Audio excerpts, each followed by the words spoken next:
We made it.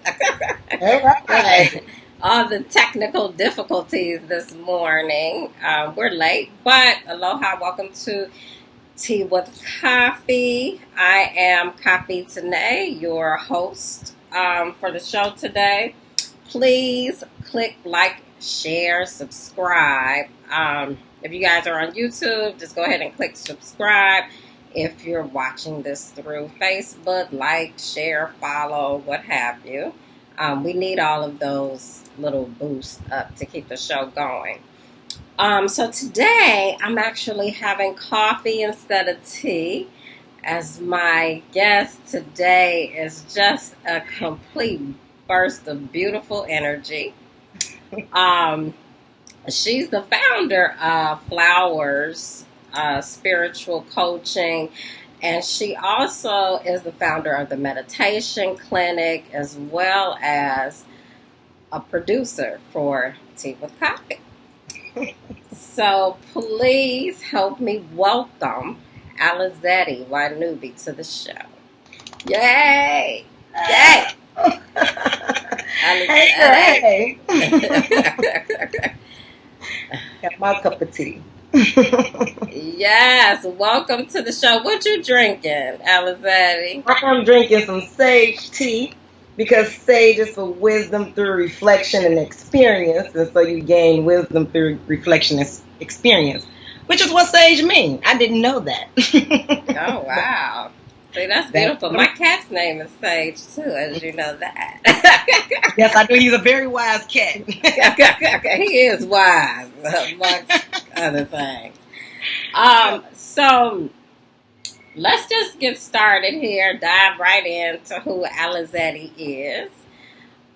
Just start telling us the journey that led you to Flower Spiritual Coaching. It's an amazing journey. It was a roller coaster of a journey, but it was my life. It was my life experience that led me to Flower Spiritual Coaching. Like I was going with the rat race, with the status quo of life, with the social status quo. Go to school, get a job, get a career, get married, have kids, and all of that stuff. And it just wasn't enough for me. It wasn't enough spiritually for me. It wasn't enough individual for me. I was a mother, I was a wife, I was somebody's assistant, I was all of these things, but there was no individual self there. And I wasn't pleased with that. And so I just kind of got into this journey and into me. Once I got my children where they were, able to take care of themselves, be self-sufficient, I'm not so much wiping noses and butts. And, I ended up quitting my job to mother my children. Got married and all of that stuff, and then I was just like, once they good, it's time for me, and once I found myself, my ex-husband didn't like that, so we divorced, and then it just kind of, it's just been on the road from there. It's a great road. Yeah, so Okay. So tell us about Flowers. Now that's an acronym. So tell us what the acronym stands for. Flowers. oh, it's so much yumminess. Let's get into it, honey. We got time. We got time. Well, the acronym is faith, love, overcoming, worthiness, endurance, resilience, and spirituality. And that kind of encompasses a journey. Like most journeys that you go on in life, we're always on a journey. Once one journey ends, another one begin. But you got to start with some faith. You gotta love yourself and others all the way through and through. Even when you're on this emotional roller coaster, you're constantly overcoming different things. As you're going through these particular journeys, and you have to remind yourself of your worthiness, and even gain your worthiness through going through the journey. While you go through the journey, endurance, girl, you got to have some endurance. You got to have some endurance to take all of this on, honey. Yes. But then also that resilience, because once you endure, you do get that resilience, that you can do anything. And all of that, is spirituality. Walking in that way, choosing to handle any situation or any life circumstances with that acronym Flowers in mind, you can get through it, and end up on the other side smelling like roses. That's beautiful. Yeah. So, can you give us an idea about the kind of workshops and retreats that you have been doing for flowers programs and that kind of stuff? So, I don't want it to get mixed up like it's just like all this spiritual woody woody kind of stuff, which is what people tend to think about when they think about spirituality. I like you said with the energy, I'm a burst of like everything. So I do retreats from, black dance, pole dance, strip tease, getting in tune with the feminine, divine, divinity, Right. to vision board, map questing, doing meditations around that and creating a life for your future. So it can be anywhere in between those things that I do, depending upon what's happening and what people need or what I'm hearing that's going on. But one workshop in particular that's kind of been a staple of flowers and kind of the foundation of flowers kind of evolved from this particular event called Sister Night Spiritual Spa. And it came out of a space once I became awakened to my soul and awakened to the journey of that I am co-creating with the creator and that I have to be careful of my thoughts and my words, even especially to myself. It got kind of lonely. People wasn't really trying to hear me when I would say, everybody that we mad at is just a reflection of us, and we got to look in ourselves and see what we spewing off because that's what we attracting, right? And I remember one of my friends was like, nobody want to hear all of that deep stuff. Like we don't want to, like really getting on me about it. But it was my conversation, and I was into it, so it became really lonely. I had no girlfriends. Like everybody just kind of jumped ship. Like when you stop drinking, you know what I mean? All your alcoholic friends go away or whatever. All your friends, you realize you didn't really have true friends. And so it kind of felt like that. And so me and Spirit got together and we developed this conversation for women to come and have about this inner dialogue that happened that we secretly have on the inside, but we won't tell anybody about it. And we're talking about, women in high statuses, positions and, our, staples in their community and doing things in their households and families, but dealing with the exact same stuff that I was dealing with when I was doing all of that. And so I would only have 4 women come to this event. It was very sacred. We would do a spiritual thing. I would teach them meditation, or we would talk about, African culture, or just who we are as Black women. And it just evolved, into this thing where I started doing it all around the communities in the Chicagoland area and Indiana, surrounding suburbs and all of that stuff. And women was calling for it. They was really like, this is a powerful work. When I first started, it was 4 women. I did manicure, pedicure, facial at the end. That's where the spa came from, because you get a spiritual cleansing and then you get that physical, natural cleansing, and you just you go in the house. These women were like, transform. Like their husbands was writing me letters like, whatever you did. Thank you. And they was wanting to do parties for their friends, about this Sister Night Spiritual Spa. So of course I couldn't keep the manicure, pedicure, all of that stuff going. So I kind of put that to the side. We handle that part of ourselves. That's when we think of pampering ourselves. That's the first thing that we do. Go get our hair, nails, face done. We got that. But the spiritual piece was the piece that we spent a lot of time on. We spent a lot of time, and the women would be in it. And so I just developed that as a conversation to have. And I did it once a month, every 3rd Friday of the month for years I did it. And now I'm coming back out with it since I've transitioned to Hawaii. We have one scheduled. It was originally scheduled for Friday, May 15th, but we're going to push it back to Sunday, May 17th. Yes, May 17th. It'll be the same times, but, 1 Hawaiian time, 6 Central time. Yes, Central time, but we just got to push it back to Sunday. So, well, I'm sure we'll be updating you guys about the Sister Night. So yeah, you're a newcomer to Hawaii. Okay, welcome at Como Mai. Thank you. And how long have you been here? Like since February or February. Oh, goodness. I'm coming on the anniversary because on May 15th, it would have been like my third month being here. oh Exactly. wow. To the date, it would have been my third month being here. So tell us about the journey that swept you to this beautiful rock. Oh man. So the journey starts way back in the manifestation mode, back when when I would always say, this is just random stuff that I would say, like if anything ever happened to the economy or to the world, I'm gonna be on a remote island somewhere. And I would just say that all the time, just randomly saying it. Because I could feel something. Or it's the conspiracy theories have always been there. And so when I came here, I was offered to come here on a retreat to do some massages on a retreat. And I came here in January, but before I got here, was something in my spirit saying, like, you ain't coming back. Like, you ain't coming back. And I was just kind of like, I started saying it too. I was like, I ain't coming back. I started telling people, like, girl, I ain't coming back. I'm not coming back. And then when I got here for the retreat in January of this year, it was January of this year, when I got here for the retreat, 2020, that I started saying it out loud here. I'm not going back home. I'm going to stay. I'm going to stay. And then because I was generating that energy, everybody who I attracted was like, yeah, you should stay. You should stay. Here's how you can do this. And giving me all of these ways in which I could, succeed here if I came back. And so I was like, yeah, I'm going to come back. I decided. I was like, I'm never leaving. I was not going to go in January.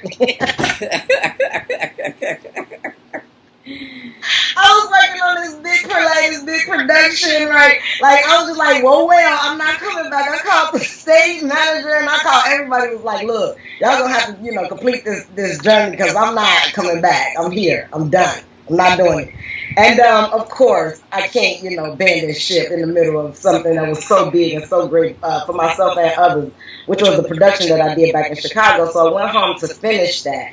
And then when I came back, I met a friend while I was here who was having a birthday, and he was just kind of like, well, if you want to, come back, I would love for you to come back for my birthday, and you can do one way or you can do, round trip. It's up to you. Like, whatever you call it. I'm just like, wait a minute, let's sit on that for a minute. Because, it's one thing to say it, right? Like, it's one thing to like, yeah, I ain't never come back.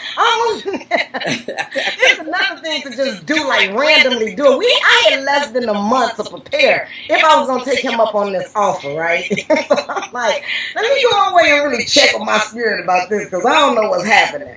But I went away and it was just like everything was a green light and a yes. And it was something that I always said I wanted to do, kind of travel once my children got grown and out the house and they were stable in themselves and stuff like that. So I called them up and I was like, look, if you were serious about it, I'd take it one way, And of course, you was on the other end like, come, yeah, just come on, girl. Yeah, I definitely wanted you to come because I can see, like they have a saying here, that Maui either embraces you or spits you out. So while you were here for Amazon's birthday party, I was like, she's just like really being embraced, by the island. Yeah. And I could see that. And it was exciting for me just to watch, how everything unfolded. And it was kind of magical because I would have never known that this guy would, you know what I mean? Like, I didn't even know him. Like, I just he was a friend of a friend, and he came to the party, and I was just like, okay, whatever, everybody come. And then that happened, and I was like, oh, okay. So you see how this is working, right? Yeah. Yeah, like removing the details off of the desire, right? Because I desired to be on a remote island if anything happened, but I didn't know that was going to actually manifest. So I just said it and left it, forget it, set it and forget it. And when I looked up when it all hit the fan, I was on this remote island and it was very magical. When I was here the first time in January, the whales was jumping out of the water like 30 at a time. Offshore, it was turtles everywhere. This guy taking me out on this amazing little I guess it was a date at this, back then I didn't know it was a date. I just thought he was just being friendly. But we had the time. It was a great time. And Maui accepted me all the way when I got back home. It was like, no, you need to come back. You need to come back. So I did. I abandoned ship and I came back. I was just like, I'm doing it. I'm leaping. You said something. No. It was one of the ladies at the retreat said something, and then you kind of confirmed it in two totally different conversations. She was like, "This is leap year, and anything you want, you should just leap and do it." And then when I talked to you again, you was like, "Yeah, it'll be a lot of leaps this year. You'll just be leaping. You should just leap and let go." That was your advice, and I was just like, I could dig that, because I definitely can dig that. That's what I teach. So I'm just kind of like, all right. Well, my whole thing was, which is similar to leaping, but I remember I was saying, "Oh, just jump off the cliff." That's what you said. And it was interesting because it was like the circumstance around it, was interesting. It was like a transcendation for you to accept that invitation. You know what I mean? Yeah. So that was an interesting conversation, and I was really surprised how receptive you were to that conversation. Because I'm always the one. It's like, oh, that sounds totally insane. You should do it. You know what I mean?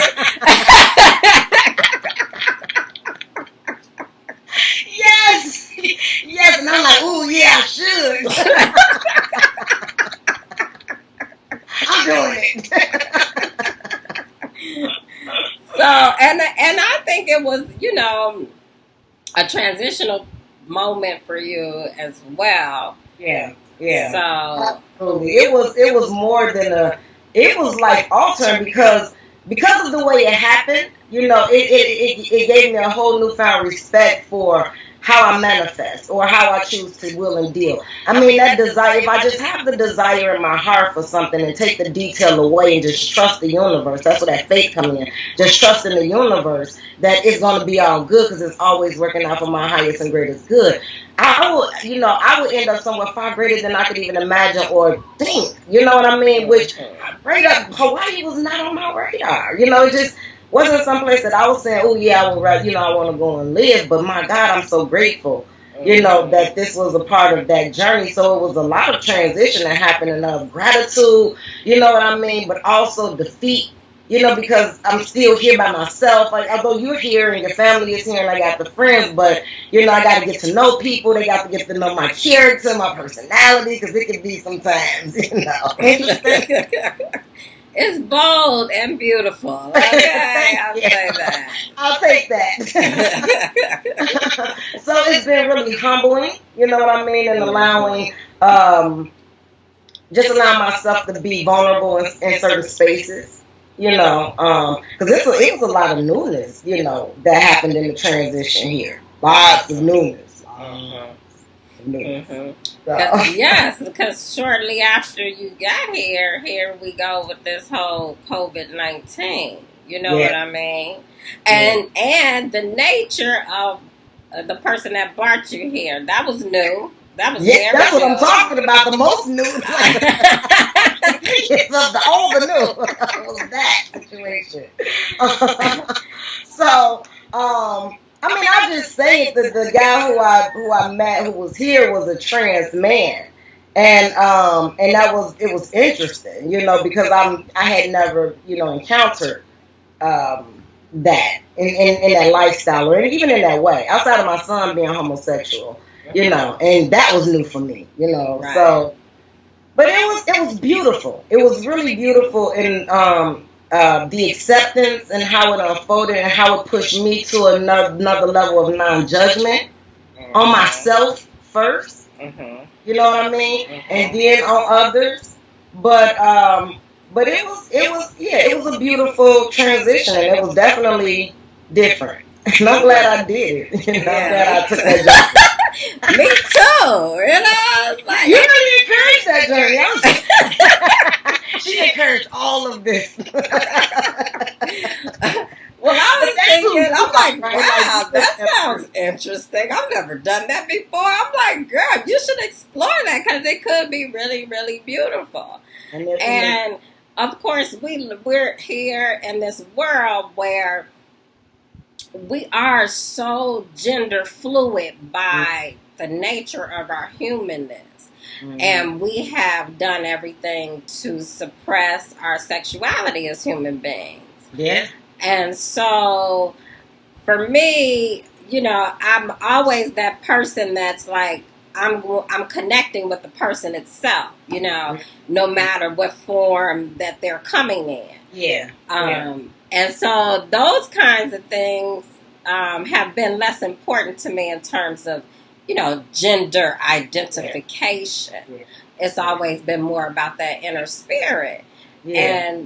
But from a sexual standpoint, in terms of like me totally being down with exploring my sexuality, that's an exploratory thing. That's something that is, new and exciting and different. And I am totally all about that. You know what I mean? Which I love, because in the world of, I'm gonna tell you something. If you have a hard time getting into this space, one of the things as I was creating my guy or that person who I'm gonna be with, I wanted to take the physical away. I wanted to take the money, the looks, because TDH, he needs to be in this price, he needs to make this amount of money, he needs to have, whatever. Of course you want him to have that foundation that he can take care of himself, right? That's without being said. But taking all of the other stuff off. I had prayed this prayer when I turned like 40 and I was really ready to get back into a relationship. I was like, I just want to connect with the person emotionally, spiritually, mentally. And those ways would definitely lead to the physical, right? So I don't want to be so physical with everybody, but that would look like me dating or opening myself up to people who was not my typical type. Exactly. You know what I mean? Mm-hmm. And so when I took that on, at first I just kind of stopped dating all the way around the board. I just kind of became very celibate, within myself, just kind of, working that out. And then once I was ready, I started falling for, like, I got this older guy who's like 72, who's just like, oh my God, melts my heart, that I just love so much, And then when I met the transgender? I'm learning. Yes. Transgender, Yeah. When I met the trans, it was like, loving him and opening up to him on a whole new level, understanding him in the depths of who he was, too, as opposed to, because these are two people who, like, I would have never done it. It would not have happened. You know what I mean? If I wouldn't have opened myself up in that way. That's just my honest truth, especially the older guy, because, I'm just not into him. But oh my goodness. Oh my goodness, I'm so grateful that I allowed myself to experience that without the judgment. Right. And just and continuing to allow myself, because both of them are still, they still in my life, very much so. Mm-hmm. Yeah. So.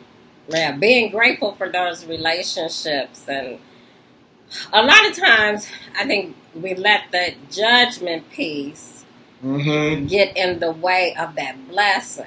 Right? Mm-hmm. Yes, honey. Yes. That's that blessing on the other side. And it's funny because, as I challenge myself with the judgment piece, I'm always like, ooh, if this sounds crazy, it must be something really good in this for me. You know what I mean? Yeah. So I definitely hear what you're saying on that. I'm just totally all about that because, that's the blockage. It's like my type, my box. And, and that just blocks you from really exploring and understanding the connectedness and the fluidity of it all, really. Yeah. At the bottom and line. What you can learn, what you can learn, really. For yourself. For yourself. But I like what you said about you missing out on the greatest blessing. Like, that judgment can, not just in romantic relationships or sexual relationships, just in a lot of stuff. It just can keep us, blocked from our blessings, or blocked from getting to the other side. You know what I mean? Of whatever you're trying to accomplish or manifest. Yeah. Yeah, that was powerful. It's Mm-hmm. a great conversation. So I personally been enjoying my flower opening. I mean, my flower have been blooming, like really. It's just we on this journey always until we they throw dirt on our face and and it's over and said and done for us. We're gonna continuously be unfolding unto ourselves, and so it makes no sense not to be 100 with yourself. You know what I Right. mean? And then everybody else be like, out of that, my sister was like, well, maybe I might give me a. You know, she want to open. You know what I mean? Right, because you influence others. Huh? I said, yes, absolutely, because you influence others, Yeah. to. It's the same as when I got divorced. I was the first one in my family in like the history of all the women in my family to ever get divorced. They're all married, and I was the first one to get divorced, and everybody was like, oh, like, you're not going to stick it out for 40 years and go through the trenches? I'm like, no, I'm not. Sorry. I don't want to. You know what I mean? I don't have to. Yeah, really. So straight up, girl, He will please. be fine. Everybody will be fine. I don't have to be in that. So no, I don't. And so once I did it, it kind of sets a trend when you open it up, because then all of my sisters ended up divorced. I was just like, wow. So that didn't have nothing to do with it. I'm just saying that to say that when you remove judgment or even all of that domestication stuff, like a woman ain't supposed to get divorced. Like that was real strong in my family. You stick it out, you endure. You get on the other side. My parents been married for 52 years. My aunties all been married to their husbands for 50 some years. So it's whatever that thing is that you feel like you that your family have put on you, or society have put on you. Like I don't feel like that. Like no, just break loose from it. It's okay. Right. It's better for you. So, now tell us more about the meditation clinic. Okay. So the meditation clinic is one thing that came out of me being here. And us starting this meditation through the COVID-19 thing, we was looking at what did we want to offer to the world, that we could, give, so that they can have some sense of peace in this space. And outside of making masks, which we made a lot of masks, we decided to do guided meditations. And so we was looking at a name and what we was going to kind of do this at, where we was going to put it. And the meditation clinic came about from a client that's, asked a random question, like, what is this meditation clinic? And we was like, I like that. Right. Because I was like, that, I was like, first of all, it's not a clinic, but wait a minute, I kind of like that name. I'm like, you just we can turn it into a clinic, right? Like it can just be kind of this spiritual clinic. So it's just kind of like this space to come when you want to get some interpersonal self-care, when you want to kind of like dove into the inner man, you know what I mean? Dive into the inner man. It's like meditations on there. It's, spiritual poetry, spiritual quotes. Just we're gonna be talking about, you and I gonna have these kind of conversations, on there, just kind of unfolding whatever might be inside that's that you want to kind of like work through or get past. And so the meditation clinic is there's all different type of meditation. So we'll be doing movement meditation. We'll be doing stretching meditations and all kind of breathing meditations, stuff like that, just to help you relax, calm down, get in tune, with your inner man. Yeah. And where is the meditation clinic? It's on Facebook. And it's called The Meditation Clinic on Facebook. And it's just go over and like it. It's an open group, it's open. So invite a friend, and if you like it, anything that's happening on there, I'm understanding that you'll get a post, you'll get a notification that something is happening on there. We do meditation at the meditation clinic starting tomorrow every morning at 9 o'clock Hawaiian Standard Time. Yeah. Yeah. And all the other times that follow. And all the other times. Yeah. Okay. Yeah, so. And then just in closing, I want to talk about Sister Night that's coming up. Can you give us I know you talked about it earlier, but just, reiterate What is Sister Night? When is it happening? Where is it happening? Girl. So Sister Night is going to happen on Zoom via where the world is communicating right now. Okay. So you can come in from anywhere. You can join us from anywhere in the world, which I think is beautiful. Because it's not so limited. And it's going to be on Sunday, May 17th. 1 o'clock Hawaiian time, and we'll put all of the other times out, on the Meditation Clinic Facebook page. So, and then all of the Zoom information will be on the Facebook page too. All are welcome to come just because it's Sister Night. I mean, anybody can be, we all started out as sisters in the room before we broke off and became genders, right? Gender fluid energy. Yes. So, and I'm finding that a lot of brothers that I talk to do want to be a part of that conversation too. Even though when I was back home, I had a lot of brothers asking if they can come and participate in it, just from me telling them what it was and and what was happening. It was like, that sounds like some brothers want to do too. So open it up, for everybody. Oh, that's cool. I'm excited about Sister Night. So it's Sunday, May 17th at 1 o'clock. Hawaiian time is, I know it's going to be, that means 6 p.m. Central, 7 Eastern. Yes, 7 Eastern. And then it's going to be 4 o'clock Pacific Standard Time. You're the expert. Hey, if you guys have like an iPhone, the one I'm in and the one I came from. So we'll just say 1 o'clock Hawaiian Standard Time. Then if you have an iPhone, you go to your iPhone, look up your world clock, and it'll give you all the other times. So make this easy for us. Exactly. Because, girl, we world renowned, okay? We all over the world. Exactly. We're these global girls.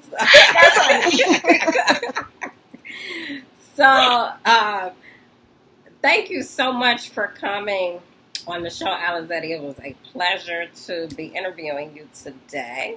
Thank you for sharing with us. Thank you.